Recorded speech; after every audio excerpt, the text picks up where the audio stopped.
भगवान कहते हैं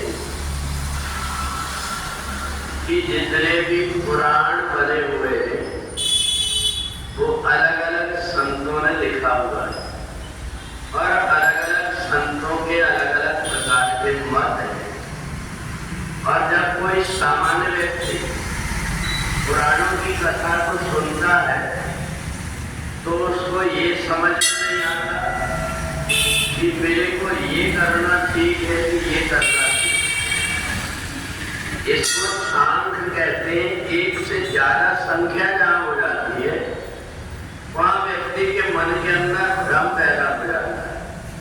हर किसी के अंदर कोई इतनी बुद्धि होती नहीं कि वो अपनी बुद्धि से निर्णय कर ले। जिसने जैसा बताया वो उसमें उलझ जाता है।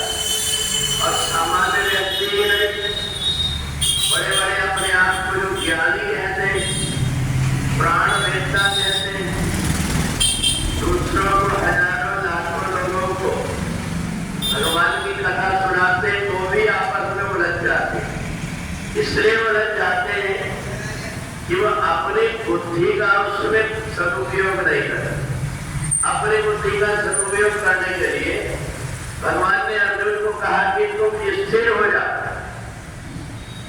हमें इन लोगों के विवाद में ना पड़ करके स्थिर होकर के देख।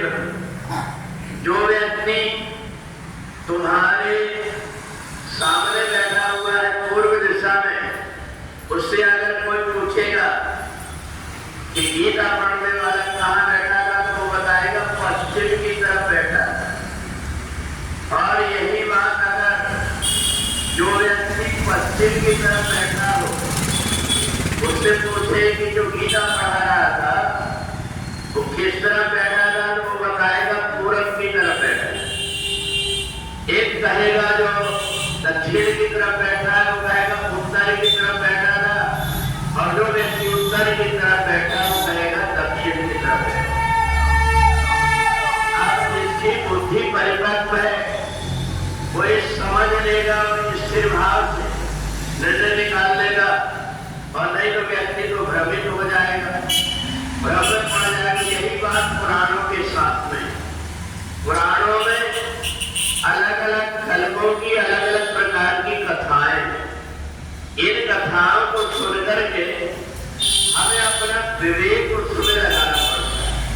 और अपना विवेक जब व्यक्ति लगाता है तब जाकर के ठीक ठीक निर्णय में पहुंच पाता है। और निर्णय में क्या पहुंचता है? भगवान ने वही बताई, सांख्य का योग है। इन संख्याओं को हटा दो। इन संख्याओं को हटा करके तुम परमात्मा की तरफ देखना शुरू कर दो कि परमात्मा का स्वरूप क्या है। तो परमात्मा का स्वरूप हमें पता लग जाएगा कि हर व्यापक सर्वत्र समाना। परमात्मा हर जगह व्याप्त है।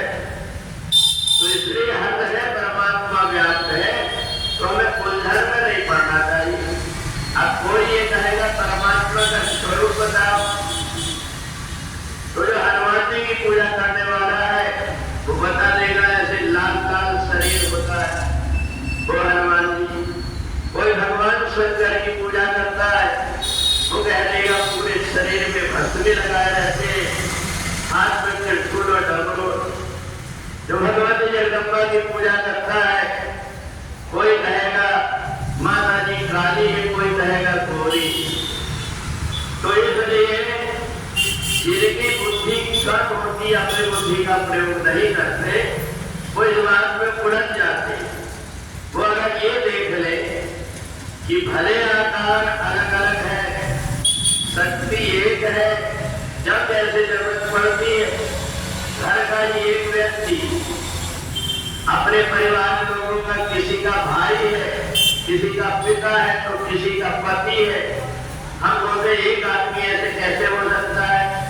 भाई हमारे यहाँ पर नाता बने हुए हैं, इन नाताओं से व्यक्ति जुड़ा हुआ है। इसलिए इस प्रकार के भ्रम में ना पड़ करके और अपनी बुद्धि का प्रयोग करना है। अर्जुन इसलिए भ्रमित हो गया। अर्जुन ने देखा ये मेरे सब परिवार के लोग खड़े हुए हैं, एक को मैं मारूंगा तो पाप लगेगा। भगवान ने कहा ये भी तो देख